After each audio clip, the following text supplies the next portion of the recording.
So we often get asked, like, how do I set my charge fee schedule? Again, that's that funny money number that you're going to charge out to insurance companies. And it's important to recognize that patients also see that number. They also see that fictitious number on their EOBs or the paperwork that comes back from the insurance company. And sometimes those rates can upset patients, right? They see that you're charging $1,000 even though you may only get paid $100. I would never recommend that far of a differential of your charges, but say I'm making that example up. So if say you are charging $1,000 and you get paid $100, patients see that $1,000 and they're going, gosh, are you really paying or getting paid that $1,000? And so they think, like there's something wrong with healthcare and they complain and this whole thing.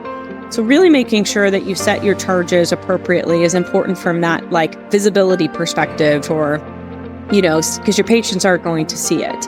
Now, setting your fee schedule too low can hurt you in that if you set your fee schedule just to the Medicare rates, but your commercial payers pay more, the payers are only going to pay you the minimum of what you charge, right? So if you charge $100, but the commercial payers would have paid you $150, they're just going to pay you $100. Now, one of the key things you can look at is you can take a glance at your EOB, and if they're paying you the exact amount of the charges that you submit, that means your fee schedule is set too low.